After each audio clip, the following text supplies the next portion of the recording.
justement l'un des ambassadeurs de ce projet, représentant du bureau UNESCO d'Abidjan, Monsieur Mam Omar Diop, est maintenant invité pour son allocution avec vos encouragements. Madame la ministre de l'Éducation nationale et de l'alphabétisation, professeur Mayatou Kone, présidente de la Commission nationale pour l'UNESCO. Monsieur le ministre Pierre Kipré, Madame la directrice générale de l'Office ivoirien du patrimoine culturel représentant Madame la ministre de la Culture et de la Francophonie, Monsieur Traoré Salif, je devrais dire Excellence, Assalfo, ambassadeur de bonne volonté de l'UNESCO. Madame la directrice de la Fondation Amadou Ampateba, Cherokee Atou, fille de Amadou Ampateba, qui fait partie des initiateurs de ce projet Histoire générale de l'Afrique. Madame la chef de la section de l'éducation à la citoyenneté mondiale et pour la paix à l'UNESCO, chère Cécilia, Mesdames et Messieurs les représentants des ministères techniques, Nana Abrafi Koto Kierema, reine-mère des communautés et peuples de la CEDEAO. Mesdames et Messieurs les représentants des ministères de l'éducation des pays invités, Mesdames et Messieurs les membres du Comité scientifique national de l'histoire générale de l'Afrique, chers amis de la presse, chers collègues de l'UNESCO, Mesdames et Messieurs, c'est pour moi un grand honneur et la source d'une profonde satisfaction de prendre la parole ce jour à l'occasion de cette cérémonie solennelle qui marque l'ouverture des travaux de l'atelier international sur l'intégration de l'histoire générale de l'Afrique dans les systèmes éducatifs. Je saisis cette opportunité pour souhaiter à toutes et à tous le traditionnel Akwaba, c'est-à-dire la cordiale bienvenue en Côte d'Ivoire. Akwaba, chez les champions de la CAN.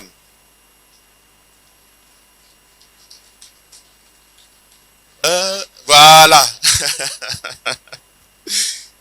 Mesdames et messieurs, distingués invités, tout d'abord, je voudrais à cet égard m'acquitter d'un agréable devoir, celui de témoigner à travers vous notre profonde gratitude à Madame le professeur Mayatou Kone, ministre de l'Éducation nationale et de l'alphabétisation, qui a bien voulu accepter, malgré les lourdes charges de ses fonctions.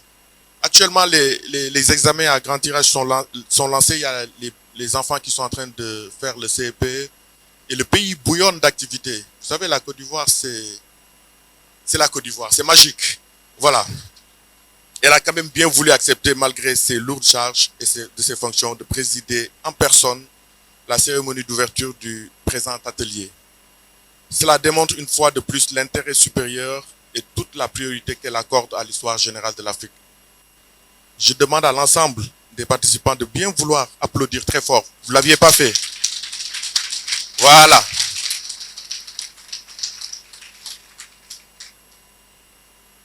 D'autres remerciements qui vont également à l'endroit de Madame Françoise Remarque, qui n'est pas là, mais qui s'est faite représenter par Madame Blanche Nguessan, ici, directrice de l'Office ivoirien du patrimoine culturel, pour son attachement à la valorisation de l'histoire du continent africain, dont les racines sont profondément ancrées dans les valeurs culturelles et son riche patrimoine.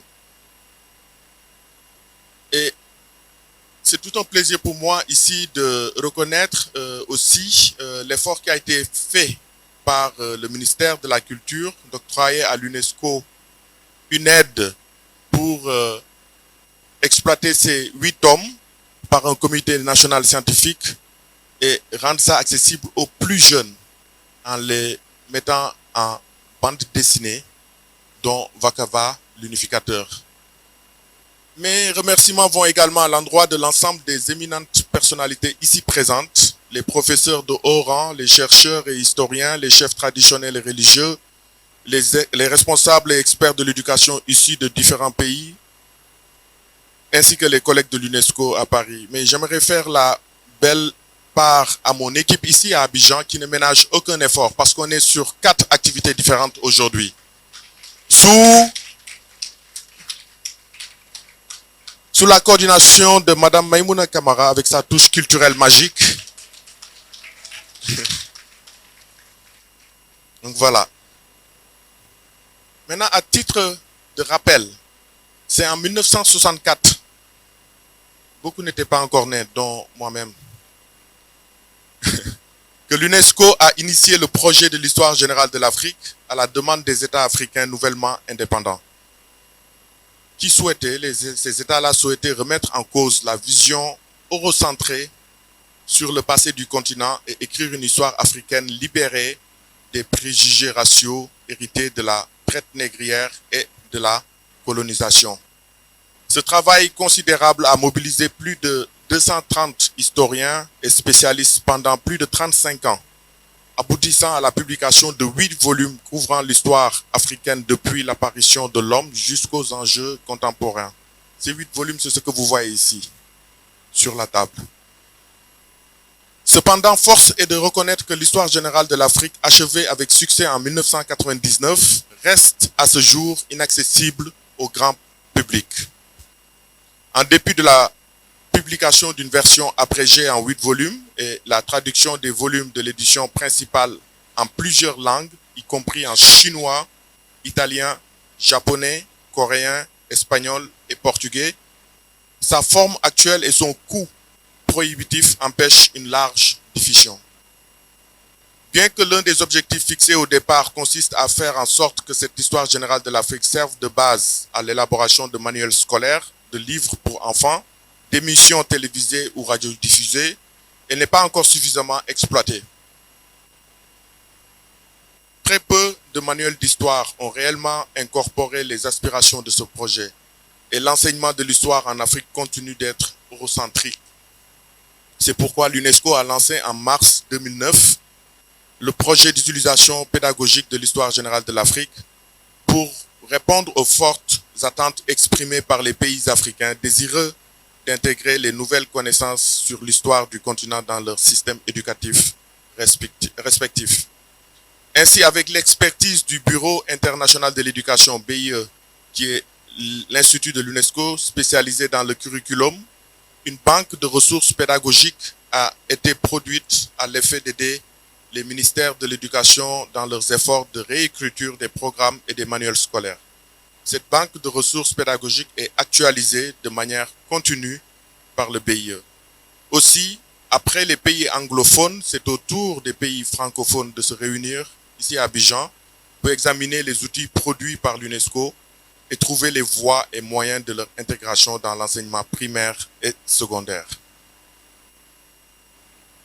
Mesdames et messieurs, chers experts, le président Félix Houphouët-Boigny disait à l'ouverture de la conférence des ministres de l'éducation des pays d'Afrique qui s'est réunie ici à Abidjan du 17 au 24 mars 1964, le président Félix Houphouët-Boigny disait « L'éducation signifie pour l'homme, et l'homme africain en particulier, sa libération des contraintes qui pèsent encore lourdement sur lui, héritées d'un passé où ses forces vitales et ses aspirations au progrès ont été volontairement ou inconsciemment réduites au silence. » C'est fort de cette espérance, facteur de libération de l'homme, que je voudrais clore mon propos en formulant les vœux les plus chaleureux pour le succès de vos travaux. Soyez assurés, chers experts, de l'entière disponibilité de l'UNESCO à œuvrer à l'intégration effective de l'histoire générale de l'Afrique dans les programmes d'enseignement afin de répondre aux attentes de l'agenda 2063 de l'Union africaine. Vive le pouvoir transformateur de l'éducation. Vive la Côte d'Ivoire. Je vous remercie. Merci, M. Omar Diop, qui va procéder à la remise symbolique des ouvrages à Madame le ministre de l'Éducation nationale et de l'alphabétisation. Mesdames et messieurs, c'est sous son magistère que les fonds baptismaux des États généraux de l'éducation nationale et de l'alphabétisation ont été posés, qui ont permis de générer les leviers transformateurs, panacées médicamenteuses de l'excellence éducative nationale, où une place de choix justement est accordée à la problématique du jour à travers le vaste projet donc de la révision curriculaire. Merci de la recevoir à ce lutrin avec vos ovations enthousiasmées. Madame le professeur Maria Toukone, ministre de l'Éducation nationale et de l'alphabétisation.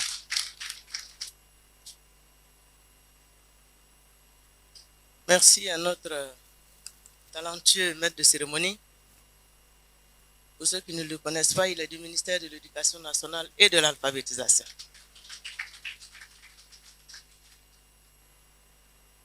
Monsieur le ministre Pierre Kipré, cher aîné, historien, écrivain, sa place est donc dans cette salle, ancien ministre de l'Éducation nationale tout court.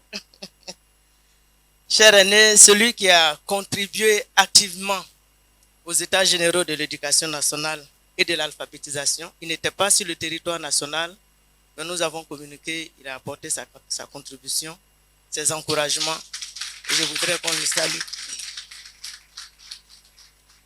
Monsieur le ministre Pierre Kipré, pour ceux qui ne le savent pas, c'est le partisan de la rigueur, c'est le partisan de la qualité éducative. Je suis sur ses traces. C'est les Ivoiriens qui le disent, ce n'est pas moi. Monsieur le ministre Pierre Kipré, pour ceux qui ne le savent pas, c'est le partisan de l'introduction des langues nationales à l'école. Il a sa place ici. Madame la représentante du ministre de la Culture et de la Francophonie, Monsieur Omar Mam Diop, représentant résident de l'UNESCO en Côte d'Ivoire,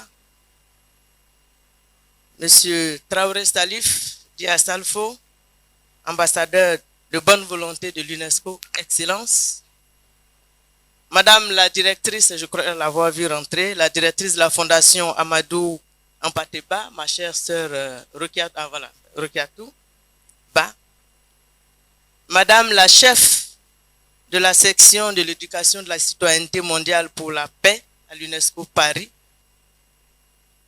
Mesdames et Messieurs les représentants des ministères techniques, je vois l'enseignement technique, la formation professionnelle, Nana Abrafi Koto Kiriema, reine-mère des communautés et peuples de la CEDEAO, reine-mère de Amanvi, où moi-même je suis princesse, la princesse Kalia. Monsieur Débé Nicolas, secrétaire général de la chefferie, représentant le chef de village de Aboboté, merci d'être présent. Mesdames et Messieurs les représentants des ministères de l'Éducation nationale des pays invités, ils ont été cités tout à l'heure. Mesdames et Messieurs les membres du Comité scientifique national de l'histoire générale de l'Afrique, chers collaborateurs du ministère de l'Éducation nationale et de l'alphabétisation de Côte d'Ivoire, chers partenaires de la presse, Mesdames et Messieurs, tout protocole respecté au cas où j'aurais omis quelqu'un, je voudrais, à l'entame de mon propos, souhaiter la bienvenue à toutes nos sœurs, à tous nos frères venus de loin pour participer à cette importante activité. Comme on le dit chez nous en terre ivoirienne, à Kouaba, en Côte d'Ivoire.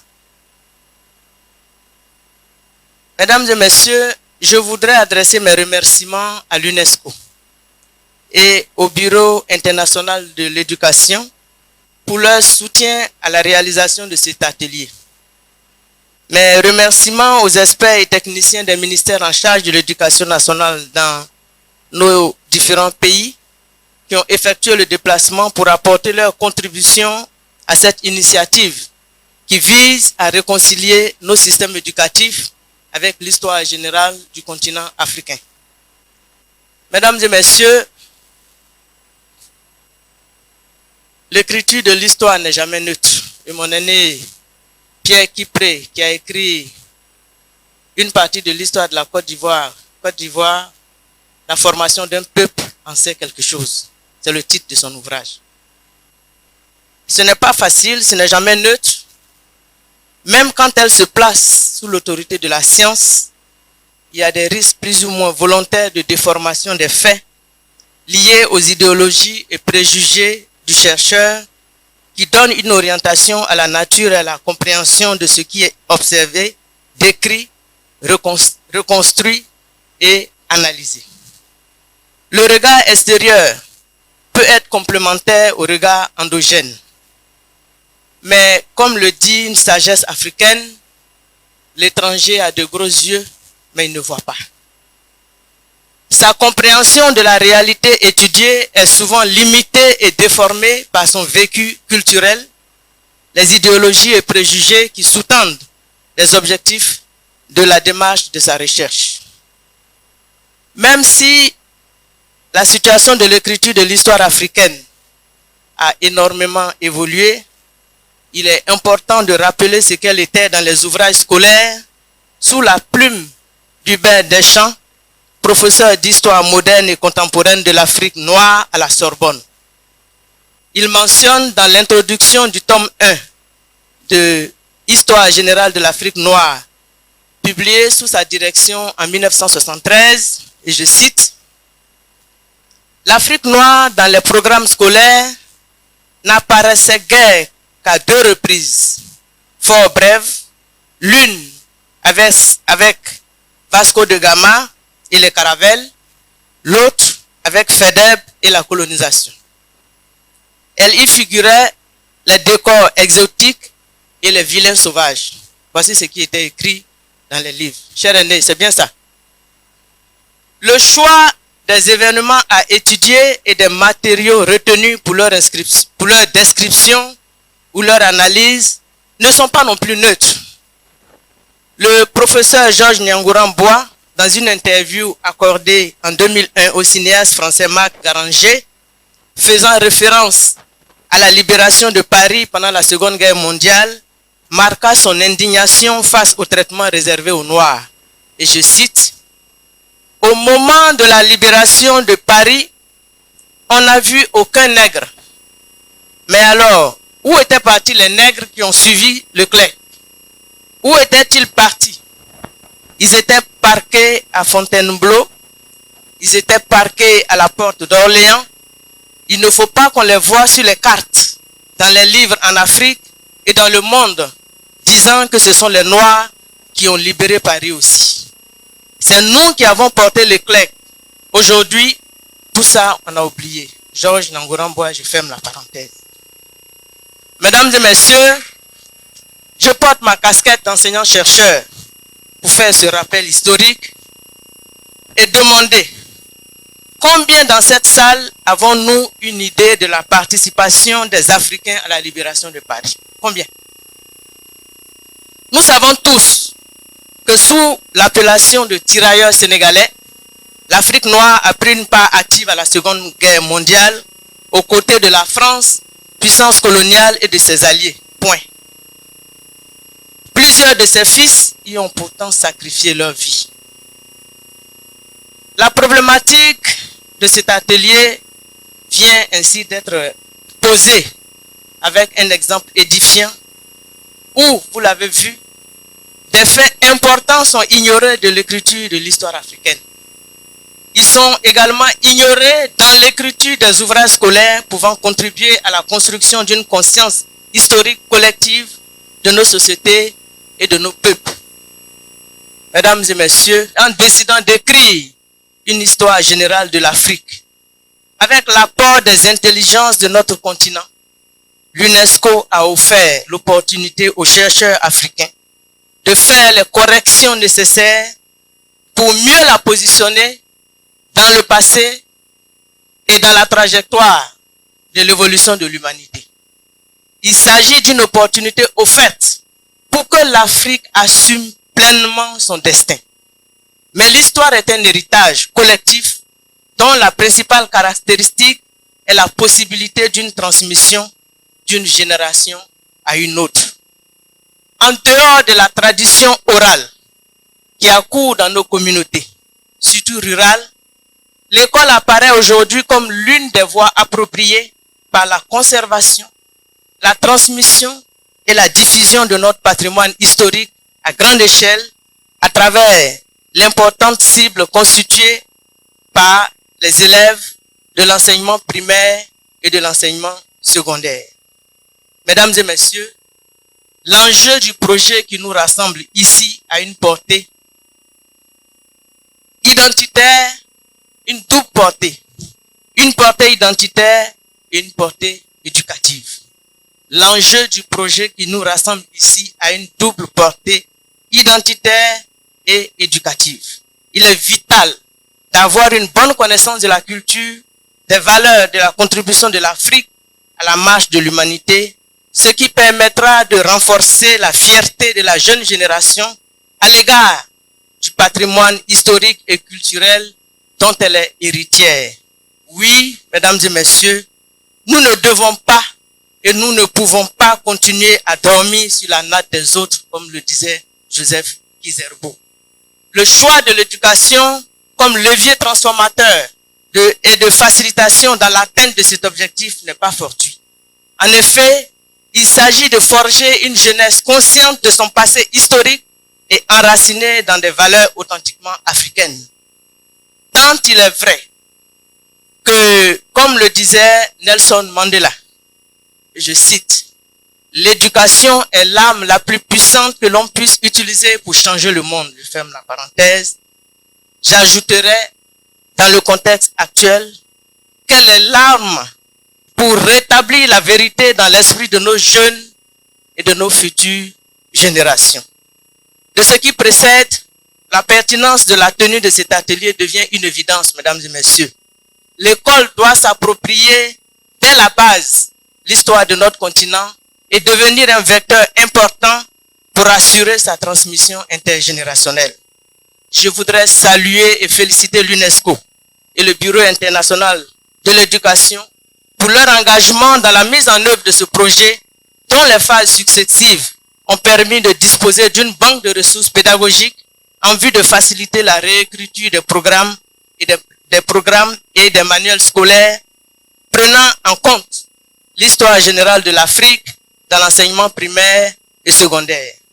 Intégrer l'histoire générale de l'Afrique dans nos systèmes éducatifs, c'est offrir à nos enfants un miroir dans lequel ils peuvent se reconnaître et un horizon vers lequel ils peuvent se projeter.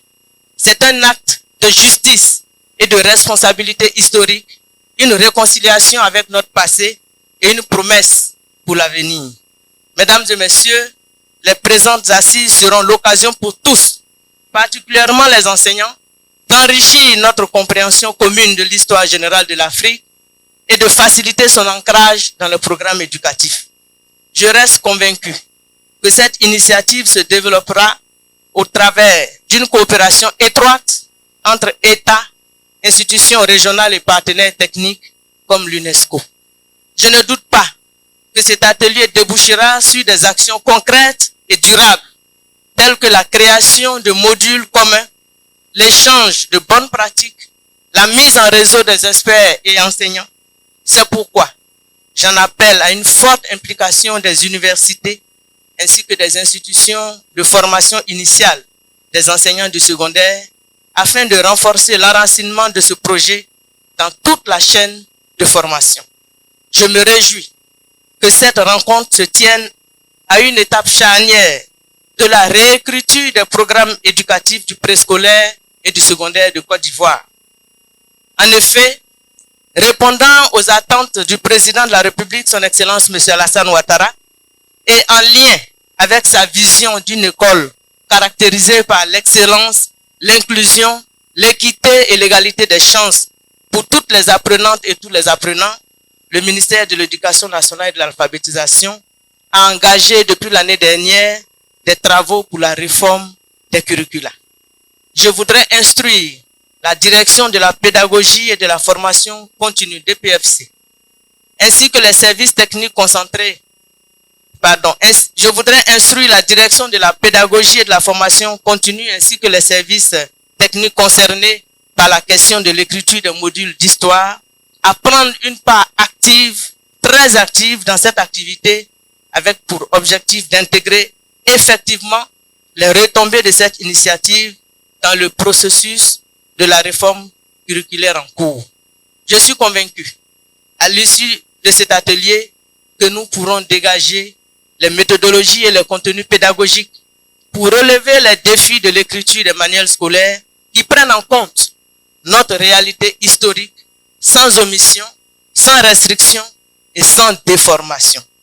En ce qui me concerne, je voudrais réaffirmer ma pleine disponibilité à travailler main dans la main avec l'UNESCO pour faire de l'histoire générale de l'Afrique un pilier de notre système éducatif. Mesdames et messieurs, c'est sur cette note d'espoir d'une école en phase avec son passé et sa culture et en vous souhaitant d'excellents travaux que je déclare ouvert l'atelier international sur l'intégration de l'histoire générale de l'Afrique dans les systèmes éducatifs francophones. Je vous remercie pour votre aimable attention.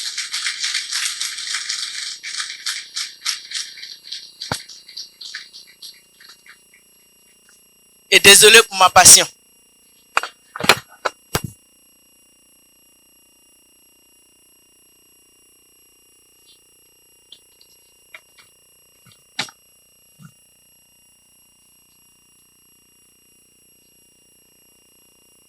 Nous allons juste procéder à la photo de famille et permettre à la ministre de se retirer, mais sur place parce que nous continuons.